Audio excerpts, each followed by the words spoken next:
going to happen by trying to pass the Strait of Hormuz. Um, Now, here's my thoughts on the matter, and I'm going to be real with you.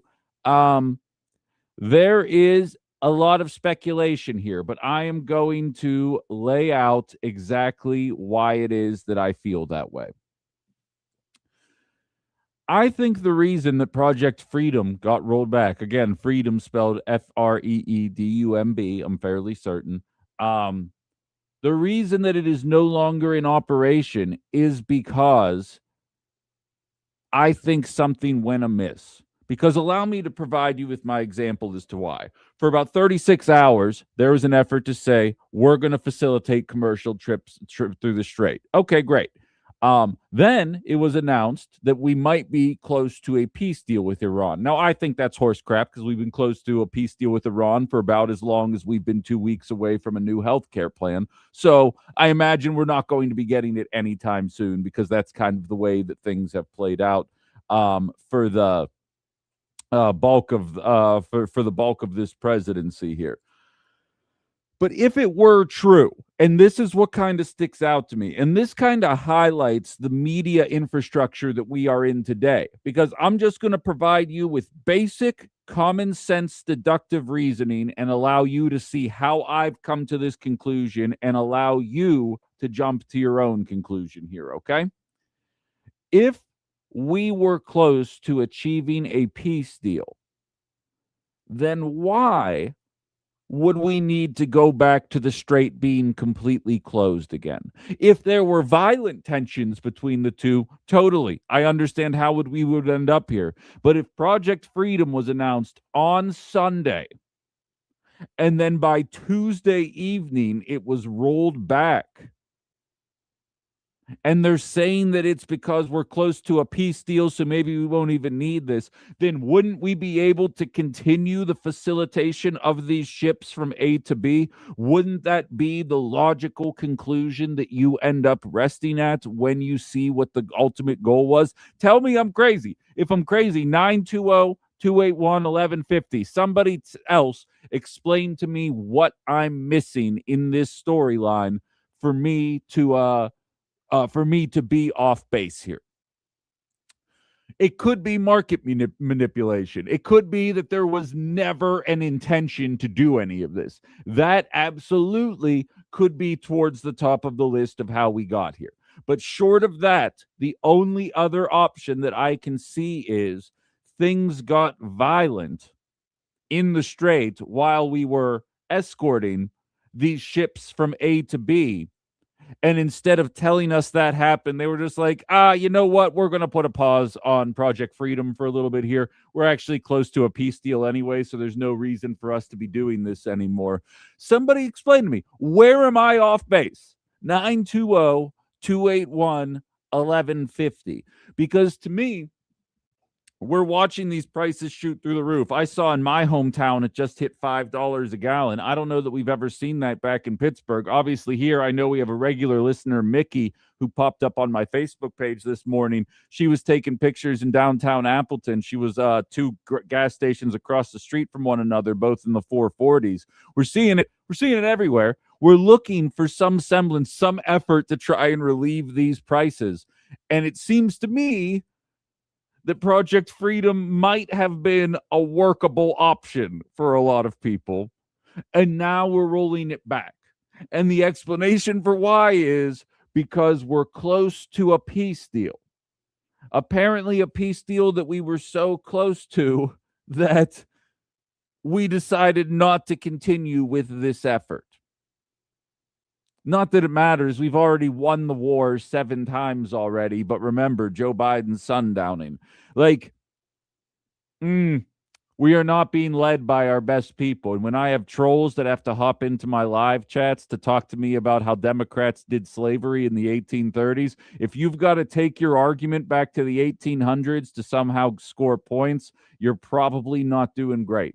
You're probably not that on point with the messaging that you're trying to get out there right now. You might want to pick a different show. Herb out in Nina says oil futures took a nosedive. Time for some mysterious trading activity. Yeah, no, exactly. I mean, that very well could be part of it as well. I'm not going to sit there and pretend that that's not the case. But I'm saying the way things played out, I am suspicious. I am suspicious, and the logic of why it is that we ended up here really doesn't seem to be making any sense to me. And I have no source on this. I am just providing you with the evidence that we have. We had a plan to escort ships. The people in charge are telling us you're close to a peace deal, and that's why we're no longer escorting ships. I feel like they left a part of the conversation out that we need to get to the bottom of. Any thoughts from you, of course, are welcome. 920-281-1150. I see Larry mocking me with a smash that like button while we're here. Please smash that like button while you're listening through all the different apps. I'm going to go to break. And when we come back, I want to jump into what the promotion for this show was all about today. We know Spirit is no longer around. We've talked about what that's going to do for the cost of air travel in the near future.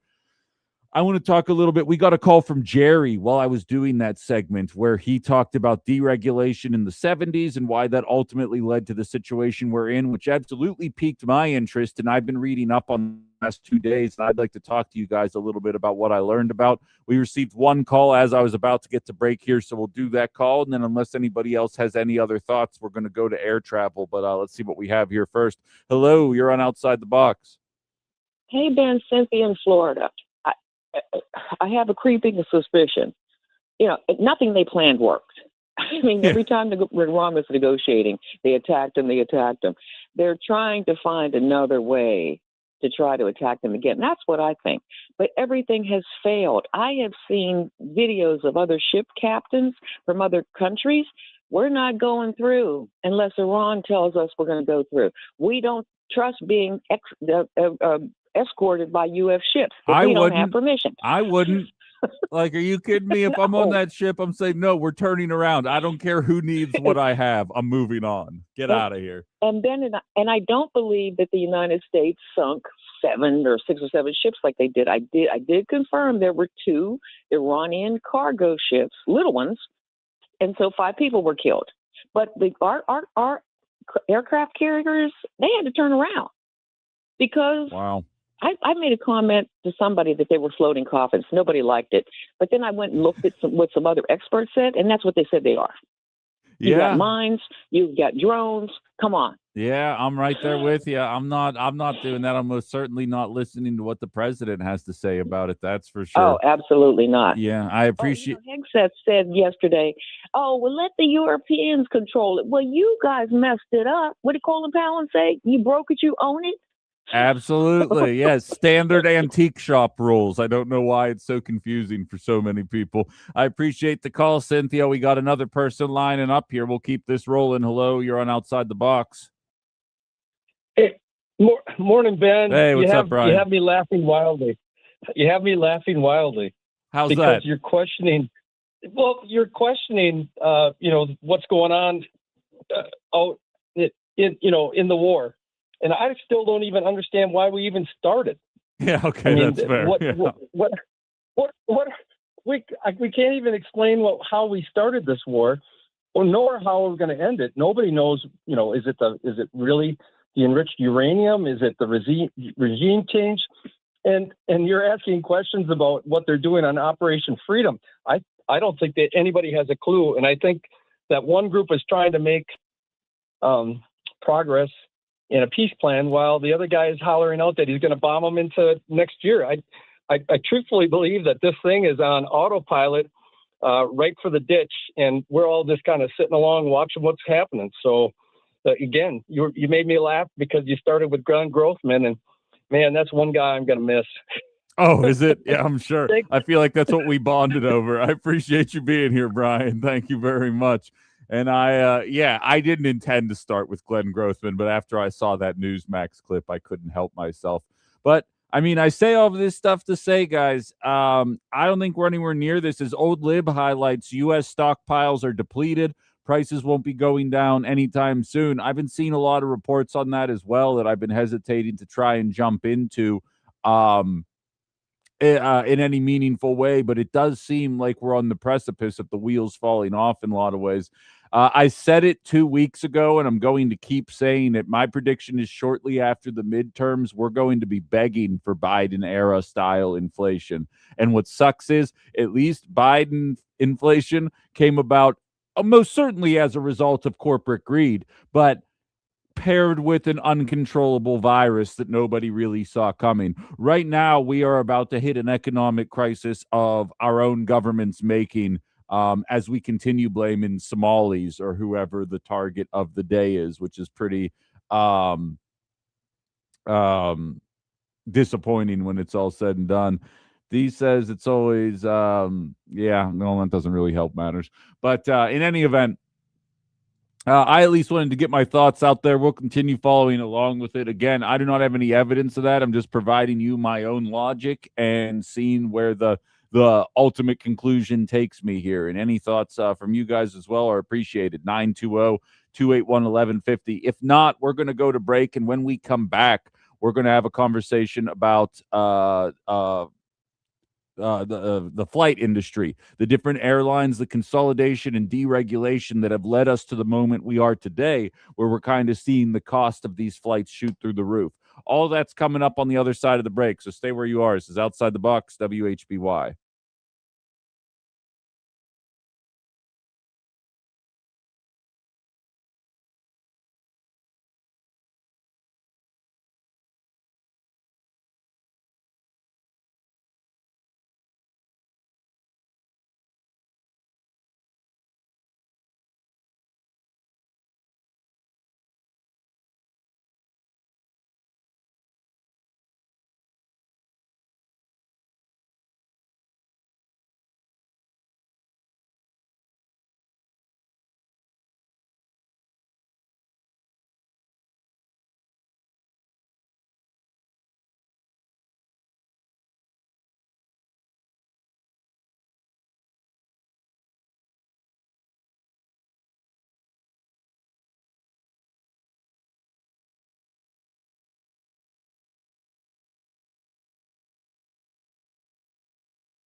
Jamie thinks, or son of a gun. You know what? It doesn't matter who thinks what. I don't remember what I was going to say. I apologize. I mixed some names up there. I'm just going to move on.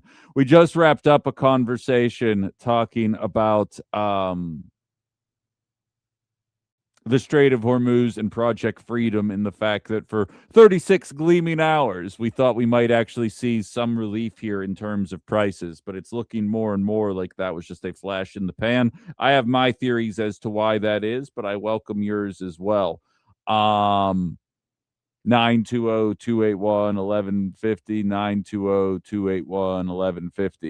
920-281-1150.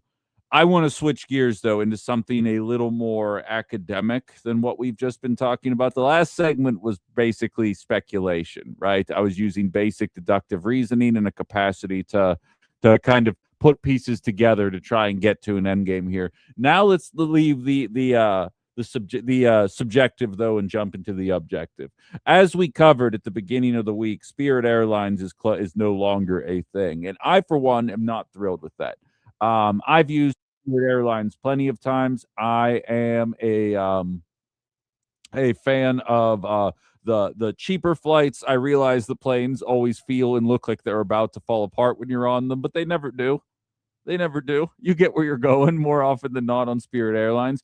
Not anymore, of course. It has closed down, 17,000 employees losing their jobs, and one less opportunity to have a little bit of competition in an airline industry that is growing ever more consolidated as time goes on. Now, as I kind of intimated in the last segment, Jerry, regular caller of the show, called in while I was doing the segment about Spirit Airlines closing, and he talked about deregulation of the airlines and how there were plenty more options back in the day. And once those regulations were kind of rolled back, the consolidation began, and that's how we kind of found ourselves in the position we're in today, where there's really not that much movement in terms of prices. We talked about the surveillance pricing. We talked about one specific individual who saw themselves see a $230 increase on a ticket when they needed to fly home to a funeral. And when they brought it up, JetBlue actually responded to them, telling them to clear their cookies and cache on their computer and search again, basically admitting to the fact that they were using surveillance pricing and AI to monitor how this person was shopping for flights. I say all that to say, the question about regulation in the airline industry piqued my interest. And so I kind of started diving into it, and I put together a little bit of a rundown of a couple of different articles here with some different perspectives about what took place over the course of the last almost 50 years in the airline industry. All right. Similarly, I'm reading directly from a government article here in the Department of Transportation to start off. Bankruptcies and mergers have been ubiquitous, with more than 215 filings for either Chapter 11 reorganizations or Chapter 7 shutdowns since 1978, and 45 mergers and acquisitions. This has harmed passengers, workers, and the entire communities nationwide. After a series of mergers post 2001, the big four, that being American, Delta, United, and Southwest, and their regional partners, have come to control 80% of the passenger market. That's 80%. The DOT's quarterly domestic airfare consumer reports prove that routes served only by any combination of America, Delta, and or United are paying the highest fares. The prices with the lowest routes served low-fare airlines. And then an MIT study found that the entrance of a low-cost carrier, mostly Southwest, JetBlue, Spirit, causes fares to drop 8% on average. So in other words, by eliminating JetBlue, by eliminating Spirit, and to a certain extent Southwest, although they kind of teeter back and forth between being viewed as one of the big four versus it being the big three and Southwest. So it depends what report you're reading at that particular time. They have different metrics for how they kind of assess that. But regardless, you see an 8% drop in cost as long as that competition exists. Well, Spirit no longer exists. So that 8% drop is now facing less competition than it was already. There was another merger on the table outside of Spirit and JetBlue. It was going to be Spirit and Frontier. It was two low-cost carriers that were going to combine. But hedge funds like TIG, this is according to Nitty Hedge, who works with the American Economic Liberties Project, who I have interviewed on this program before, who I think does some pretty good work in terms of antitrust and monopolization in a number of different industries you might not notice. She goes on to say hedge funds like TIG, advisors who were major Spirit shareholders, wanted more cash, and they objected to a Frontier and Spirit merger. They wanted a Spirit and JetBlue merger. Spirit's own CEO, Ted Christie, this is according to CNBC, called the JetBlue deal illegal and said it was about reduced competition. This was the CEO of Spirit. I have a direct quote from CNBC. After Spirit's board rejected JetBlue's initial takeover offer, Spirit CEO Ted Christie said in May 22 he didn't think a JetBlue deal would be approved by regulators, citing the American Airlines partnership and JetBlue's plan to take seats out of the market. Direct quote. It will not happen in our opinion, and for that reason, our board has rejected it, and to imply otherwise again, we think is insulting, is what he said to Squawk Box on CNBC. Those same shareholders pocketed $425 million in prepayments from JetBlue while the merger was pending. When the deal collapsed, there was a $69 million termination fee. And here is the craziest part. The people on the board stood to make more money, allowing Spirit to collapse and selling the scraps rather than taking a $500 million handout from our socialist president, Donald Trump. So that is why, after the announcement of the $500 million bailout a couple weeks ago, it ended up not coming to fruition. Now the shareholders on Spirit end up making a killing relative to what they would have done otherwise. And we as consumers have one less option to choose from now going forward while we're trying to find cheaper options. And yet when you listen to right-wing talking heads talk, they say, well, this is because of Joe Biden, Lena Khan, and the fact that they didn't let that merger go through. Meanwhile, the entire reason the people wanted the merger to go through was, again, in order to increase the stock price, and that was going to come partnered with price increases for the consumers again. So we were going to lose the cheap option no matter what. And this is all going on behind the scenes. All of this is happening since deregulation in 1978. What we are seeing today is a microcosm of that. And what's crazy is, to get my feed rolling today, if you follow me on socials, you've probably already seen it. I posted a picture of China in 2008, and I showed how much high-speed rail that they had there. And then I showed you again where China is today, or in 2023 is when the pictograph ends there, showing exactly how much high-speed rail that they built over the course of those 15 years. And as a frame of reference, I used the MCU, the Marvel Cinematic Universe, as a comparison point, because the first Iron Man movie came out the same summer of that chart that shows you how much high-speed rail China has. So we made 45 more superhero movies and decided to cut Disney's taxes while they raked in tens of billions of dollars over the years, creating this massive intertwined universe, whereas China imposed taxes on people and built this mass train transit out across their entire country. And if you see the entirety of the chart, go check my Facebook, my Instagram, or my TikTok. It's available on any of my pages, and you'll see exactly how far along they moved. And for the record, as I see someone saying, Laura Lee saying, did someone say MCU? I'm not knocking the MCU. I love the MCU. But it goes to show you our priorities were faced in one direction. They now have high-speed transit across a lot of their country. And we're sitting here losing another budget option, with Spirit going under and the shareholders of Spirit making a killing as a result of it going under.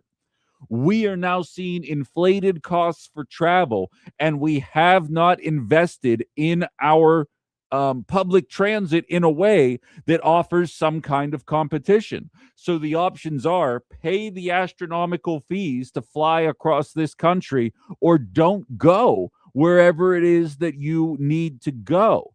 And you see how a country like China invests in their people and their capacity to get from A to B.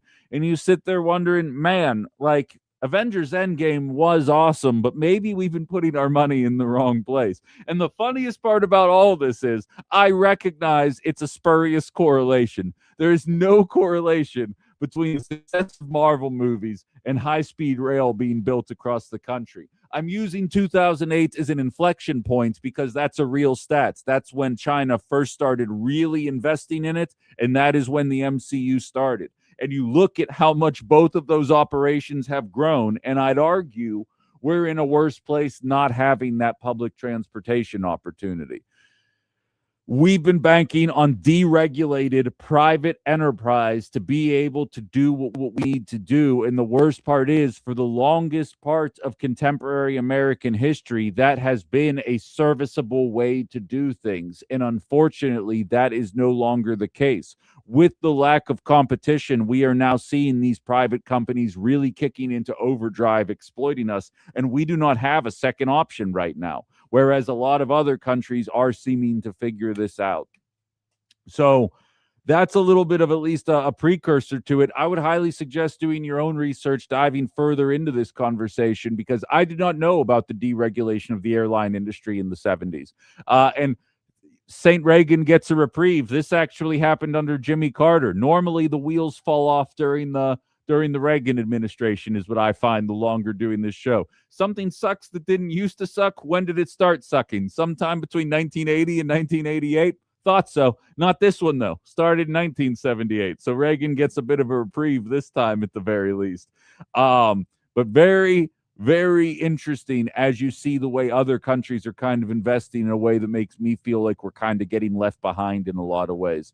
If anybody has any thoughts on that, 920-281-1150, 920-281-1150. Otherwise, we're going to move on to the polling data before we bring the professors in here in the 10 o'clock hour. You pick a topic, and the Republican Party is not polling particularly favorably on that topic. We're going to dive into a couple of those, what they look like and how it is that we got here before we invite the professors into the Myron Construction Studio at 10.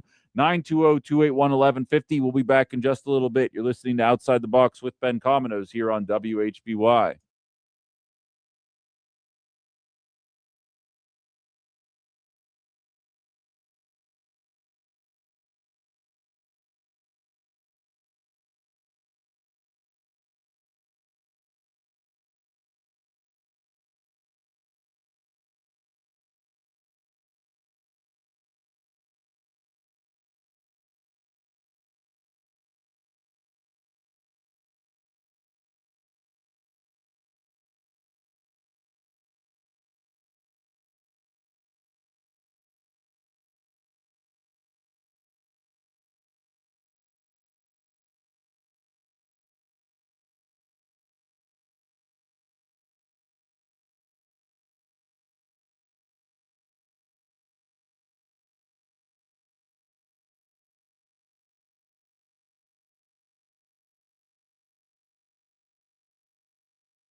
Started getting a call just as I was coming back from break. I don't even know who's on the other side of the line here, but we can definitely see what's going on. Hello, you're on Outside the Box. Okay, this is Bob, and what I'm going back to is Spirit going to reunite way back in Biden. And what the question should have been before we even lost the money, bailing them out, should have said, what is your plan of fixing the problem? If you have a problem, which they did with money, they need to get a plan before we borrow them or give them money. If we give them the money, they had no plan. We come up with the same problem. And if you look at most of the things that Democrats do, is they don't solve the problem. They just say, we'll give you money, you fix it out. No, we need to... Bob. It was Donald Trump who was giving them the money. Donald Trump was going to give them $500 million. All Joe Biden did was not allow yet another merger in an already thoroughly consolidated industry. But no Democrats gave the money. The plan was for the Trump administration to give them $500 million in exchange for up to 90% of the company, which is absolutely textbook socialism. For the record, I didn't hate the idea, but that has nothing to do with the Dems. Okay, but I believe Biden could have, and if he didn't... Well, it doesn't matter what you believe. I'm telling you what happened. It doesn't matter what you believe. Donald Trump was the one that was going to give $500 million. Well, he didn't. And because he's a businessman, he knows the bad thing to do is without a business plan. Spirit don't own any of their planes. You know that, right? I do. That was part of what the merger was about. The merger wasn't about consolidating and copying business practices. JetBlue wanted what Spirit had for inventory because JetBlue also doesn't own a lot of their planes. Right. And that seems if the big ones own their planes, and I'm just saying is maybe cut back and buy a few hot areas that you've got a lot of business in and then grow. Sometimes you grow too fast, and if you grow too fast, you run into money problems. Could be speculation. I'd argue the 50-year comprehensive rundown of exactly how we ended up here probably had something to do with it. The deregulation of the industries, the literally hundreds of bankruptcy filings and closures of different airlines over the course of that same 50-year period. I'd argue there should be a very real question about whether or not it's even a profitable business. And I appreciate the call, Bob, but like it's kind of been a running theme over the course of the last couple of weeks here that I say on the show, I use it to discuss healthcare, but there's a handful of services that probably should be funneled into this. Should it be a service that costs money or a business that makes money?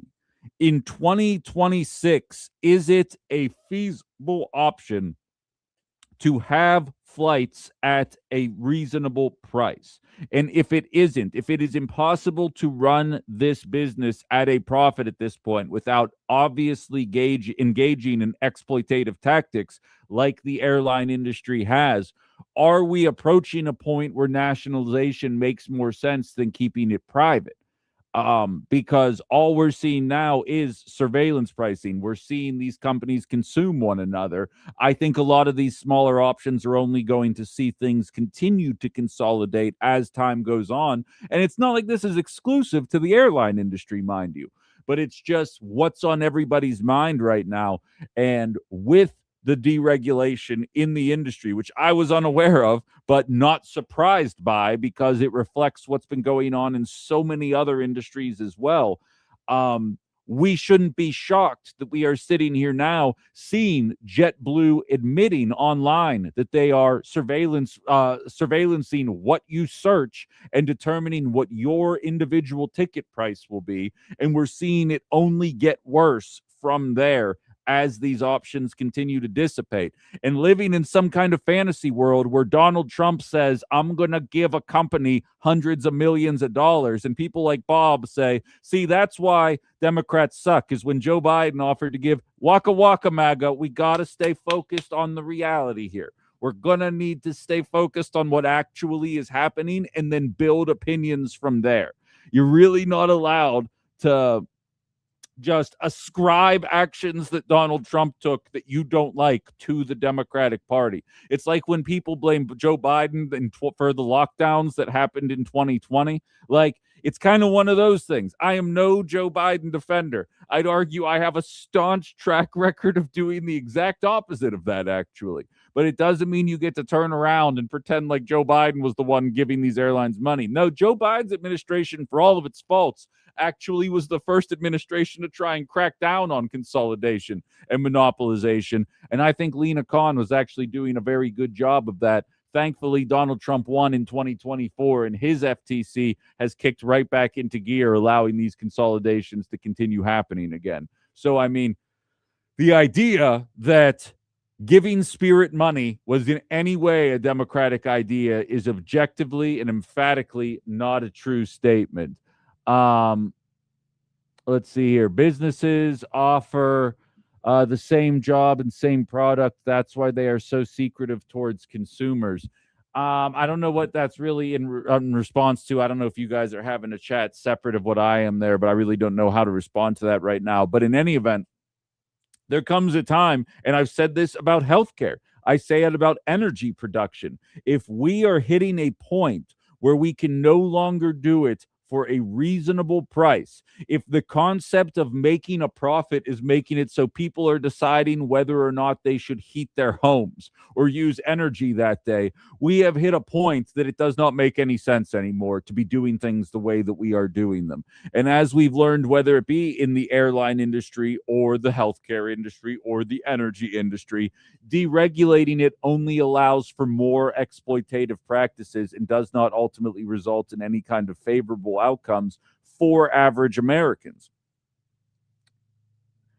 That's my thoughts on it, at least. But the idea, like, Bob, you're killing me with this right now, with the Democrats giving the money to the, like, I mean, you gotta live in reality, man. You gotta acknowledge when Donald Trump does something, because I'll be real, the closer we get to elections, the less accepting I'm going to be of just like making crap up, especially if you're a regular listener of this show. Because I know that we have these conversations regularly. And here's the problem with Bob's logic: pick something. Cost of living, inflation, situation in the Middle East, relation with U.S. allies, economy, taxes, immigration, the border. Other than immigration, and even then, it's still negative. Excuse me, I apologize. I read the list backwards. They're all bad. Even immigration is only polling at 40% because it turns out that a lot of these immigrants were actually doing a lot of positive things for this economy as well that were being ignored. 23% approval, 27, 33, 33, 34, 38, 40, and 45. This is according to a Washington Post and Ipsos poll. The highest approval rating is he has the U.S.-Mexico border, and that's at 45-54. Now, don't get me wrong. Similarly to how I think Democratic polling is in the tank because a lot of Democrats are actually holding their party to account and think they suck right now, I think there's a lot of Republicans that look at Donald Trump's handling of immigration in the U.S.-Mexico border and don't think he's gone authoritarian enough. And I think that's worth highlighting when you look at this kind of polling data.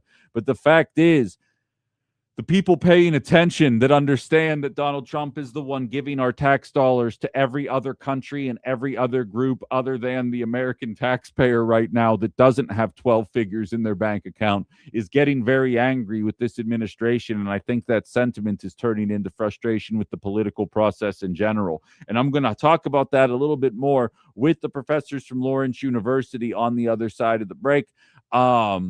If you can't stick around, download the WHBY app. All you got to do is search WHBY in Google Play or the App Store, and subscribe to my YouTube page. Check out Ben Cominos. Check me out on TikTok and on Facebook as well. We stream this show live every single day, and I do some live stuff after the show wraps up as well. Solid time. We're expanding the media element here. We've got the professors on the other side of the break. We'll be back. Outside the Box, WHBY.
All right, we're back. Ben Cominos, WHBY, Political Voices Network. Outside the Box is brought to you by Roush Plumbing and Remodeling, the plumbing and remodeling company the Fox Valley depends on.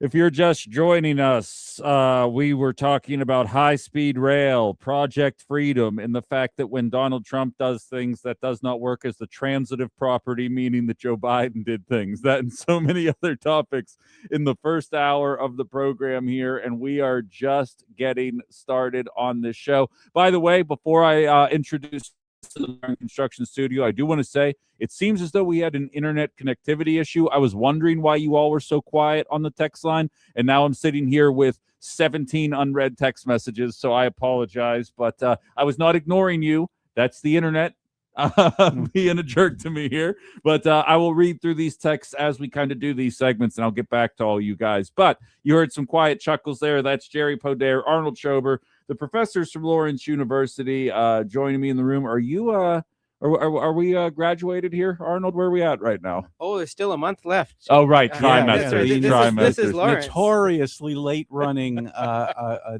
academic calendar where everybody else in the state has been out for 3 weeks and the Lawrence students slog on. Well, at least the Lawrence students without jobs. I mean, the ones with jobs often quietly bow out early. Yeah. Oh, sure.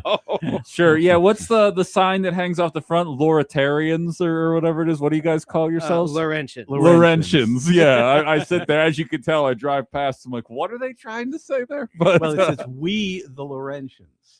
Yes. And the question is, at least in my mind, is are they saying we, comma, the Laurentians, or we, the Laurentians? yeah. Look. Yeah. Whether we Arnold want made to a touch face. that. Yeah. I got nothing. Yeah. But I will say, and like we might have to save this for another time, but we did a conversation, AI and students kind of taking a new pivot point here because some parents are saying no AI in general in your life. Then the question is it going to become a pivotal part? And I would be interested on the college level how that is, but another time, because we've got important things to talk about here. And ironically enough, Brian out in Fremont called during the commercial break to ask if we would get into this. Little did he know it was already in the rundown. So that's what we're going to jump into here. It's the War Powers Act in Iran. Now, the Reader's Digest version of it is you can go 60 days, and Donald Trump is not the first president to exploit this by any stretch. And of course, we're always fighting the last war, so to speak. And Sure. the War Powers Act is a product of the Vietnam War. It is passed in the aftermath of an undeclared war, which, Lyndon Johnson did not officially declare war on North Vietnam in 1965. He secured a resolution from Congress, the Gulf of Tonkin resolution, and then, of course, we ended up in our longest war. So, as a means to prevent this from happening again, in the aftermath of the war, or the wake of the war, Congress passed the War Powers Act, which says that if a president commits troops or force, he first has to go to Congress within 48 hours and tell them what he's doing. But after that, he's got 60 days, 60 free days, after which he needs congressional approval to continue what is obviously a conflict. And that's the question that we have before us here. Is this a war? Is this a conflict? And is it still going on? Yeah, I mean, if you want to, Arnold, I mean, that's a pretty big rundown of where we're at right now in this moment. We've been having a tentative ceasefire. I have my own speculation as to why Project Freedom got rolled back yesterday, but no proof of anything that went awry. Should we expect any kind of movement here? We're seeing both arguments, and I've covered this in a ham-fisted way. It seems like the Trump administration has a way to kind of circumvent what the rules are. There's other case law that says what they're doing is illegal, but it seems like the fundamental answer here is we don't know. That's right. No president except possibly Jerry Ford has thought the War Powers Act was a good idea. Richard Nixon vetoed it. It was passed over his veto. Carter, Reagan, Bush 1, Bush 2, Clinton, and Obama, and probably Biden, although I couldn't check on that one, have declared that we don't think this thing is constitutional. And they've complied with the letter of the law, as has Trump, the letter of the law, but certainly not the spirit. And one of the confusing parts of it is that Congress cannot dictate laws on its own. To have any action, the president has to sign congressional action, which means Trump could veto anything Congress would do with the War Powers Act, and therefore it's a get out of jail free card. Sure. So the act the presidents don't like it because they think it constrains their ability as commander in chief, especially in the nuclear age, to sound mid 20th century, Right. that they have to react quickly. And Congress, right, hasn't declared war since World War II. Yes? World War II. They did not declare war in Vietnam or Korea. And so Congress is like out of practice on this, Right. so to speak. And I think that Trump is just the latest incarnation of a president trying to go to the edge of the War Powers Act and lean as far over without inviting a court challenge. And this court challenge could end up going poorly for Congress, in whatever era. So I think there is almost a mutual tacit agreement between Congress and the president that we're not going to end up before the Supreme Court on this, because that could go either way. So it's almost like there's a tacit agreement here that we're not going to presidents are not necessarily going to obey it, but we're also not going to bring it before the Supreme Court. Yeah, I mean, the most interesting part about all of this to me, and again, I'm kind of entering the prognostication element of this, but I genuinely believe if this were brought up for a vote tomorrow, it would pass. Like, I think it's a matter of the American people being so upset with never-ending war in America that no specific House or Senate members want to attach their name to being in favor of what is taking place as we approach a midterms here, which I personally find to be the most fascinating thing about all of this, is that we're trying to find loopholes to avoid a vote that I think would ultimately pass, not because they're afraid it won't pass, but because they're afraid of being associated with what's happening. Well, it does. Congress for years has been passing the buck off to the president whenever possible. It's like they don't want to take care of the budget. They don't want to take care of war and peace. They don't want to address issues about environmental protection. Let the bureaucracy do it. Let the president do it. We want to nominate judges. That's right. That's about all we want to do. And they take credit for spending money. That's every single legislator except possibly Rand Paul, right? It's a way that members of Congress who like to claim credit and take credit for things that they think are good and to avoid blame for everything else. And this is not a partisan statement. Members of Congress have been shown to do this. This is one of the most solid findings in political science. And so if they can pass the buck to the president, right, Harry Truman, the buck stops here, why not? In this way, Donald Trump can take whatever blame there is. He's on his way out. It's his second term. Sure. I can say if I'm a Republican running in 2028, like, well, that was Trump. He's not around anymore, right? And so I think this is just another symptom of that institutional decline on the part of Congress. And careerism, which is something that affects everyone in the world. This is careerism. They just want to get reelected. They don't want their name attached to anything that's embarrassing or unpopular. So let Trump take the flak. You think Tom Tiffany wants to see this vote happen for November? Probably not. I'm going to go out on a limb here. It really does feel like, go. You have a thought there? Yeah. So on that, Jerry, McClellan, right? Oh, sure. The Civil War general. George McClellan. George McClellan, who was a terribly ineffective general in and around Virginia at the time of the Civil War. Lincoln, though, McClellan was a Democrat. Lincoln was very worried about the midterm elections, but he also couldn't stand McClellan. But what did he do? He lets him go immediately after the elections. Right. So it's not like this hasn't happened before, that presidents have used war and peace issues to mess around with election outcomes. And then, George McClellan, to complete the story, ends up running against Lincoln in 1864 as a Democrat, an anti-war Democrat, basically, for the presidency. Yeah, like I always say every time I have you guys in the Myron Construction Studio, it always feels like we're in unprecedented times, and inevitably it's like, here's 12 other times that this happened over the course of the last 100 years. There's very little that's new under the sun, and I think if you just keep your eye on the hypocrisy, that runs throughout history.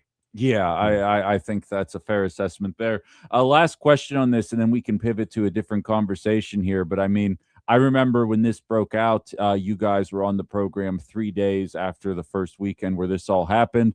We were hearing it was 2 weeks. Now we're here at 10 weeks. Before we know it, I feel like it's going to be a half a year here. We reversing course anytime soon? Like, we're in the middle of an. I wonder, Jerry, you and I had a lengthy conversation about this when Arnold was ill 2 weeks ago, kind of talking about the inevitability of this and how we're always at war. We're always dealing with this. Do we see the pivot? Do we see the turnaround, or is this just what is in an election year? Well, I'm actually of two minds on this.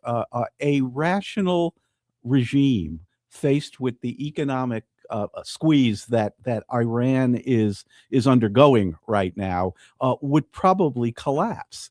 But this is not a rational or a normal regime. And I think we spoke 2 weeks ago about the analogies here to the Nazi regime. And again, with the caveat that I do not like to throw the name Nazi around, Right. or Hitler, because everybody's doing it. But here, there are some comparisons between the resilience of the Nazi regime, even in the face of mass destruction and economic ruin at the end of World War II. In other words, a rational, normal regime would have surrendered a lot earlier than they did. Sure.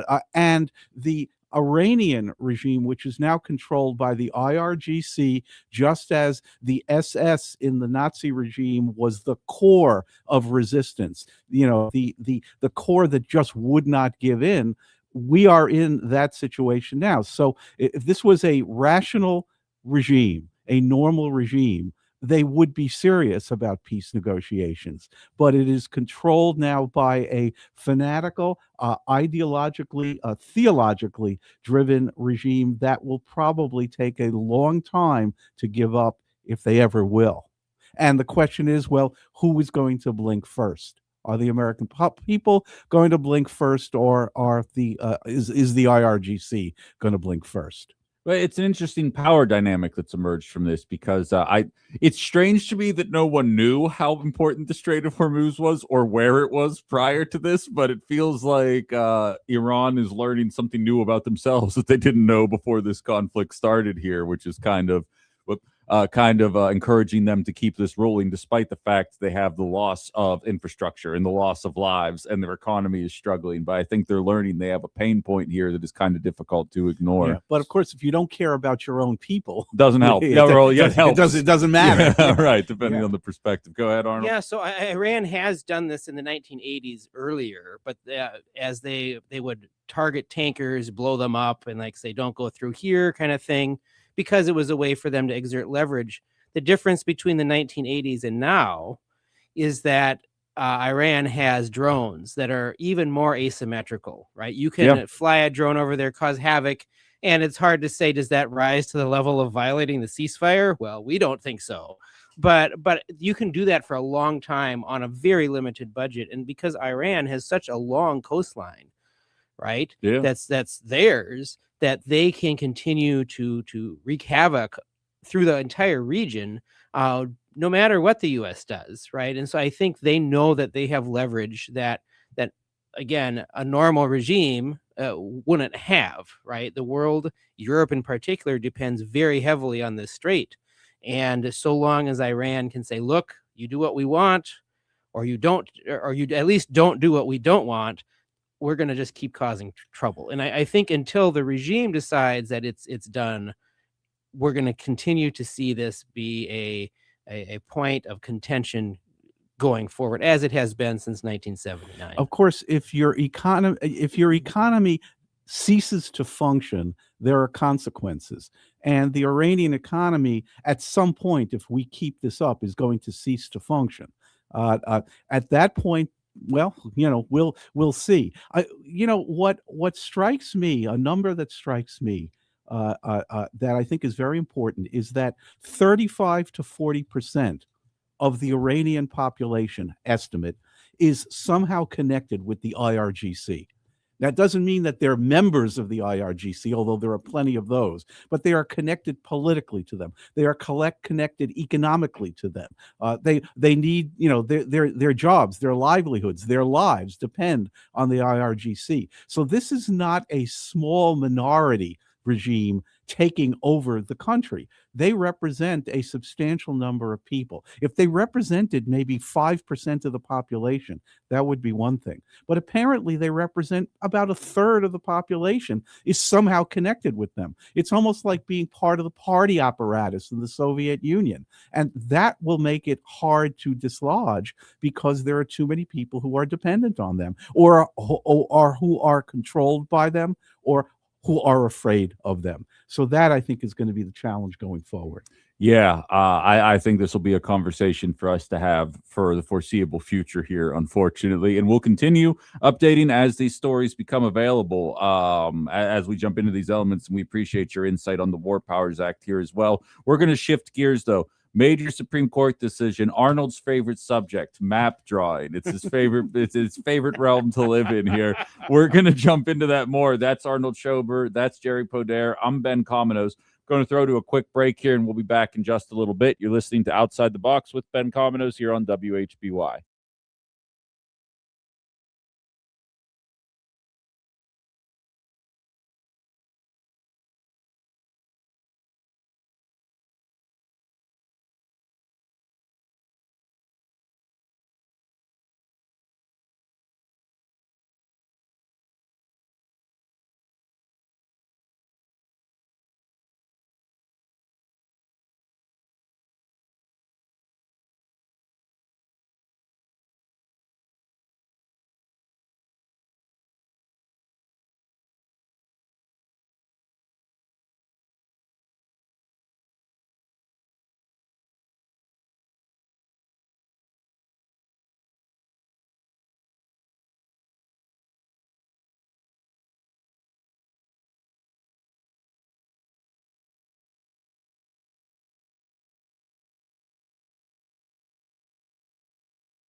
All right, we're back. Ben Cominos, Outside the Box, WHBY, Political Voices Network. Jerry Poder, Arnold Schober in the Myron Construction Studio with me. We just wrapped up an Iran conversation, but that's not the only big news of the last 2-week period. Supreme Court coming down with a ruling on a 1965 case because nothing is anything anymore, essentially undoing some rules at the time perceived to prevent racist behavior in the 60s as the Civil Rights Act was kind of enacted. And I have my own thoughts about this that we have jumped into in previous segments here. But I wanted to jump into this with a historic and political science perspective as well. And I've even, ever since YouTube started, this is now the second Supreme Court conversation we're having, you and I are, Arnold. And I always feel like it hits a little extra hard on you because you expect these guys to operate a certain way. And we're in one of those moments right now where it's a cyclical argument, and we're going to get into that. But we're watching this law, the Voting Rights Act, get rolled back here. How did we end up here in 2026 with something that was passed in 1965? So the Voting Rights Act was meant to overcome kind of patent and blatant discrimination, particularly in the South, in voting administration against African Americans, where the law looked like it was racially neutral, but the administration was such that they would add rules and barriers to make it essentially impossible to vote, whether it's with registration or literacy tests, the whole thing. So as part of a package of bills and a constitutional amendment to try to overcome the legacy of Jim Crow, basically. For many years, certain states had to submit their congressional districts, particularly in the South, to the Department of Justice for pre-clearance to make sure that they did not dilute racial neighborhoods, essentially racial neighborhoods in those states, so that the lines weren't drawn in such a way so that an African American area of a state would be always denied a representation of a chosen representative. Like draw the line right in the middle. That's right. So that you'd have like a 35% African American district so that a white representative would essentially always win. So the idea was that this act would prevent that kind of behavior so that African Americans would have, and Hispanics in some other parts of the country, but primarily African Americans, would have an opportunity to actually influence the outcome of elections independent of the lines and other administrative activity. Since then, there has been a lot of confusion in the courts about how to actually do this. Because on the one hand, the 14th Amendment and other laws say you cannot discriminate based on race, period. And yet this act does seem to suggest that there are instances where you need to account for race, which is not the same thing necessarily, but it's certainly hard to distinguish. In 1986, the Supreme Court ruled in Thornburg versus Jingles that they established a set of tests to determine whether a district was acceptable. However, nobody knew what it meant, not least the justices themselves. The tests were vague. They had language that was undefined. And since then, there's been a lot of litigation about when is a district racially gerrymandered, impermissibly racially gerrymandered, and when does it fall under the rubric of Section 2 of the Voting Rights Act. So the legal question has been very unclear. In the 90s, there were a series of cases around this about what a district should look like, famously out of North Carolina, which looked like Rorschach tests because they drew a 13th district in North Carolina that was as wide as the interstate and actually narrower in some places just to create something. And so the court hasn't actually spoken with one voice. In the last 20 years, however, the court has shifted away from kind of I'll call it an open stance towards using race to one much more closed. In 2013, they did say Alabama had to account for race in some districts.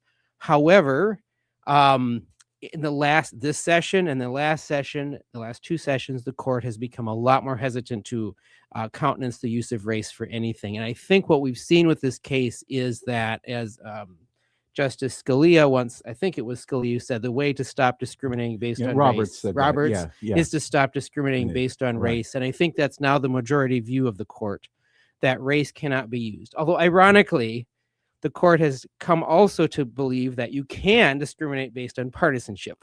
Right. And that's what we've been seeing this year in spades with the Republicans and the Democrats drawing lines to maximize partisan advantage. But they cannot, at least as of today, use race as a way to draw a line. But so the problem here is that the Supreme Court has countenanced political gerrymandering, but not racial gerrymandering. In other words, if you're going to draw these lines for base political partisan purposes, the Supreme Court says we will not intervene in that. Okay, we will not get into what they once called this political thicket. But how do you distinguish between base and rank political gerrymandering and racial gerrymandering? That's the problem that the court confronted. And in this case, they basically said this is racial gerrymandering. The letter of the Voting Rights Act, the letter of the 15th Amendment, the letter of the 14th Amendment says no discrimination based on race. Even if you are trying to help a particular race, you can't do that. That's where the law is right now.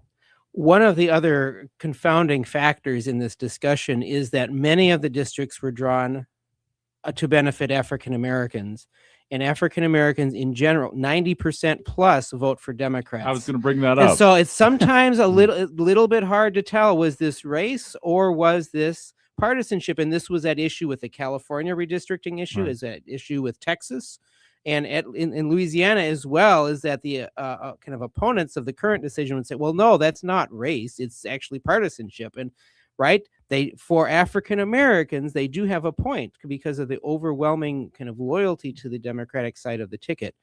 Other groups in America wouldn't work very well because Latinos aren't that overwhelming either party. Other groups don't typically have enough people in a single concentrated area to make a difference for the district. But for African Americans, it's very hard to tell the difference. And of course, there is a historical legacy here.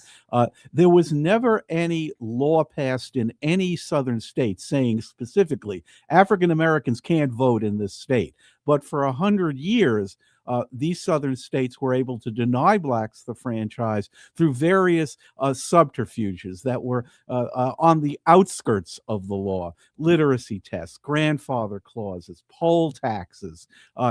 So there was never anything in the letter of the law saying that they can't vote, but the effect was they could not vote. And in 1982, I think, there was an amendment to the Voting Rights Act passed by Congress and signed by Ronald Reagan, your favorite president. That he is. Then, saying that if the effect of redistricting, not the intent, but the effect of redistricting was to disenfranchise or dilute the voting power of African Americans, it did violate Section 2 of the Voting Rights Act. So we have to throw that into the mix as well, that the effect test is still in effect, but there is also the judicial Supreme Court imprimatur given to political gerrymandering. So we're basically in a state of confusion here. Before I ask my next question, I realized I did space on this and I have a job to do. There is an accident on 41 northbound. It's backed up all the way to the Prospect Avenue exit. We got a call from a listener. We don't have an estimation on when that's going to be cleared up. But again, that's 41 northbound backed up all the way to the Prospect Avenue exit. So if you are headed that way, please do make adjustments on your route here. Expecting probably roughly an hour before that's all cleaned up. I do have to ask, though, because it stands out. And again, maybe this is for political reasons. And it kind of goes to the second part of the component you're talking about here. But it is kind of a shady situation that you're seeing the second it's rolled back, because you see a lot of people say, well, America was a very racist country in 1965. While we still have stuff to work on in 2026, we're not what we were in 1965, and we don't need these kind of rules. And the second the rule gets rolled back, we're seeing them put a delay on some primaries to redraw the district in time here. And I think I'm not much of a panicker when it comes to election integrity and things like that, but you got to admit it's kind of it's like there's a reason why these laws are on the books, because it seems like if it's not in explicit writing. It feels like we were chomping at the bit to kind of rework a lot of these. No, I think it really so. The Supreme Court has created an impossible scenario beginning in the 1960s, with the Baker versus Carr and Reynolds versus Sims, a pair of cases that dictated how districts had to be drawn mathematically equally. What this means is that we have all of these games to try to figure out this math problem that allows legislators to be creative about how they draw lines. And while I'm not advocating for like vastly unequal districts, it seems to me that the Supreme Court has created a system where the lines are the only thing. yeah, Right. And we've seen that in Virginia, right? We're going to draw lines, if I'm a Democrat, that are going to like totally out of proportion, which here in Wisconsin, Democrats were clamoring for proportionality. Well, it doesn't count in Virginia. of course not. It's like these lines do not represent what the people want. I'm just going to go on a limb is like, I could buy proportionality, right? But the way the law is, as interpreted by the court, doesn't really allow for it.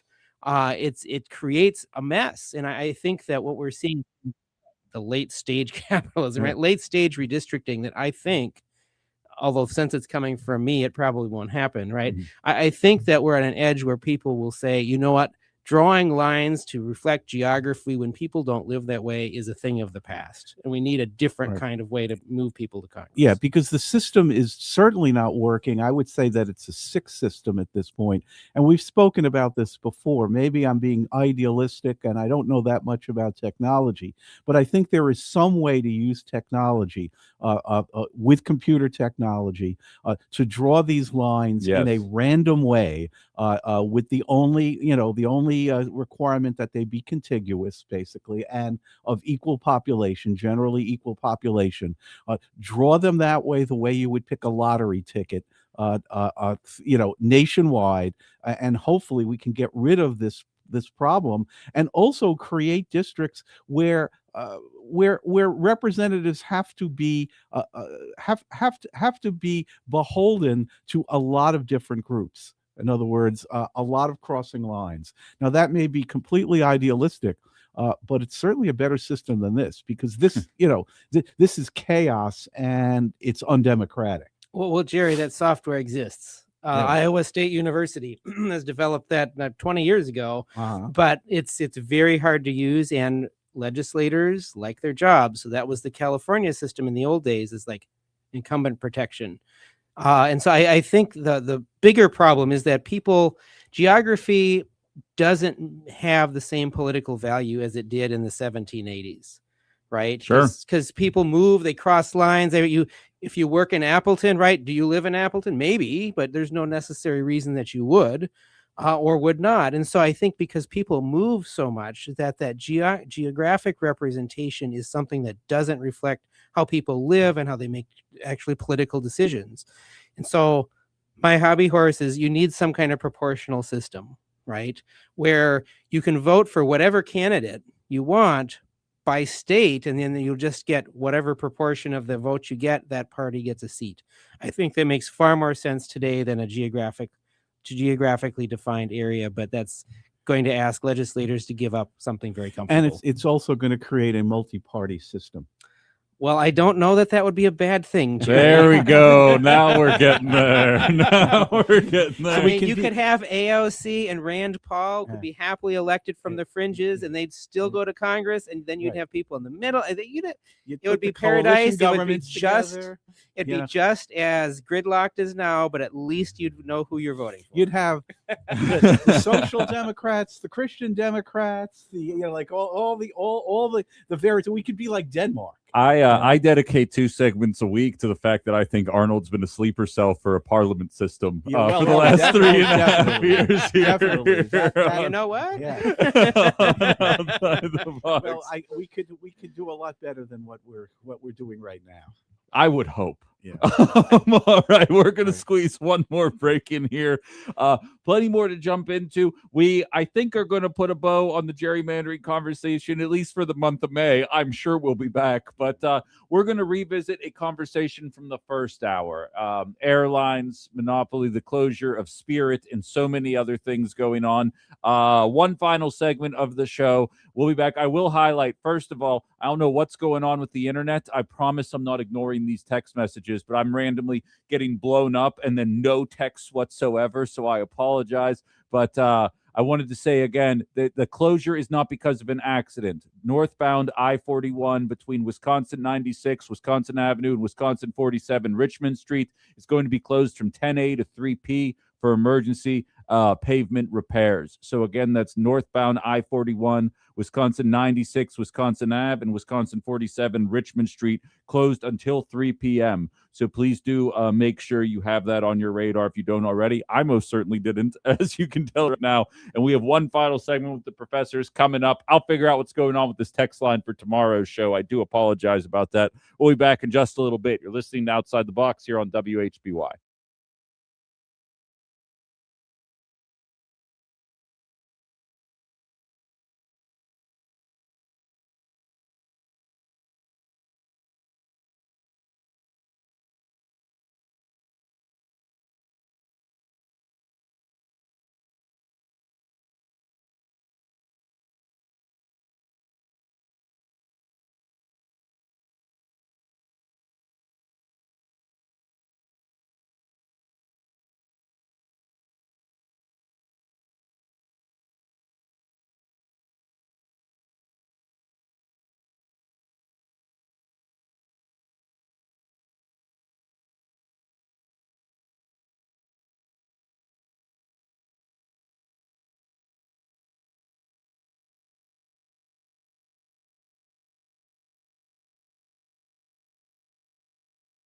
You know what's better than Googling a plumber and hoping for the best? Checking the reviews and seeing your neighbors already trust and love them. Roush Plumbing has the Google reviews to back it up. Fox Valley homeowners are raving about the fast, friendly, and reliable service. And here's something you don't see every day: a free text line to a real plumber. Got a question before you schedule? Just text it. Sometimes that's all you're going to need. And with spring rains coming, don't wait to make sure that your sump pump is ready. Call or text Roush Plumbing, the plumbing and remodeling company the Fox Valley depends on. You can find that free text line and plenty more info at timroushplumbing.com.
All right, we're back. Professors are listening to me ramble.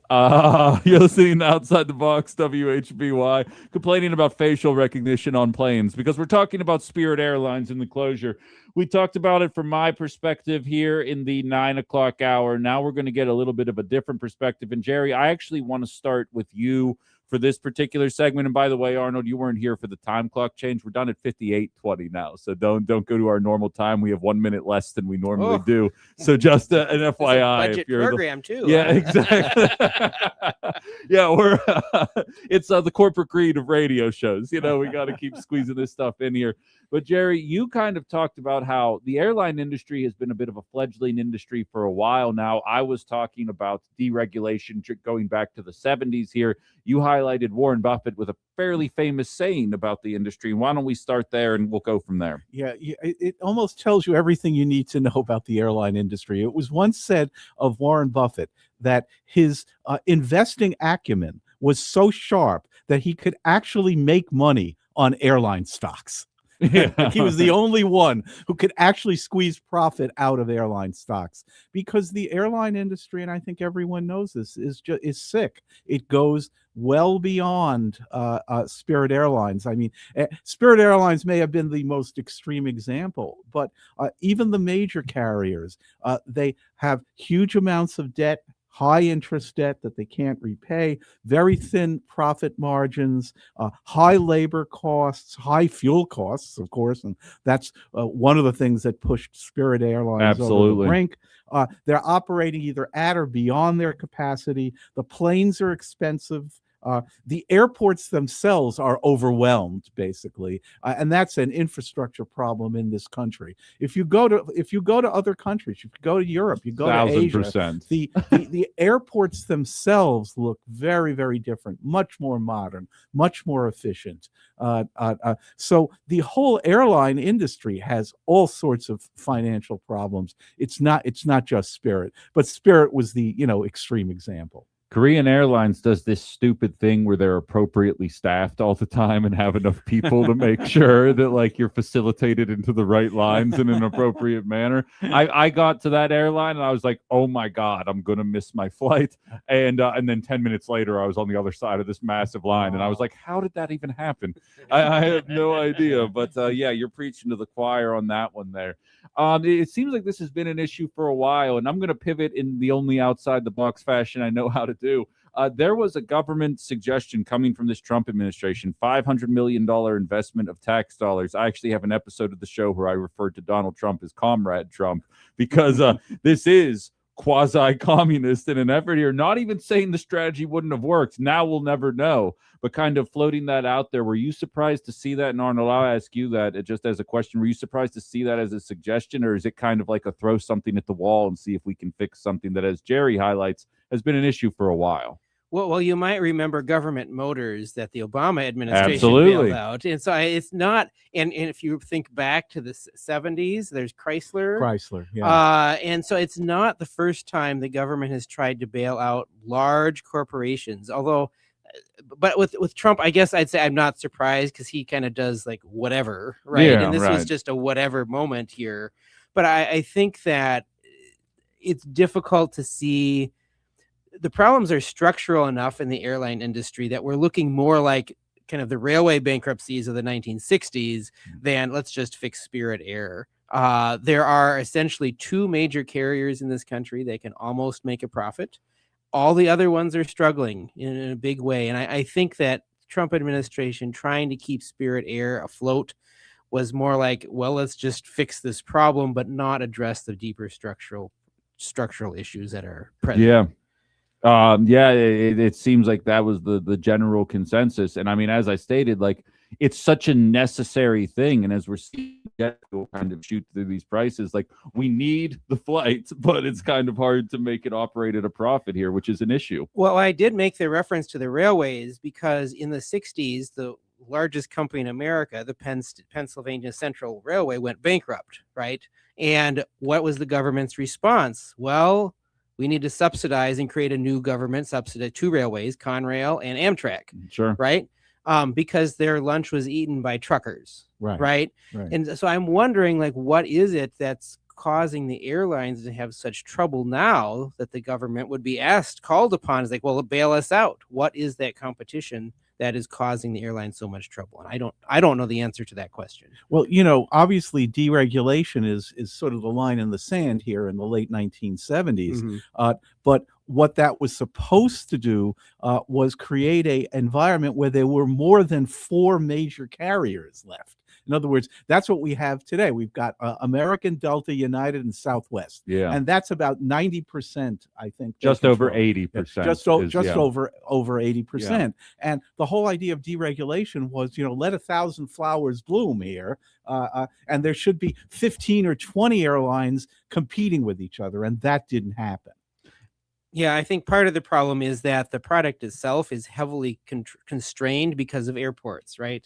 There are only so many planes you can get in and out of Hartsfield, Jackson, and Atlanta, right? And somebody has to regulate how many people can come in and when they can come in, which means with our current structure and using a hub and spokes system, there isn't space for 1,000 airlines. There's space for 4 and a few others.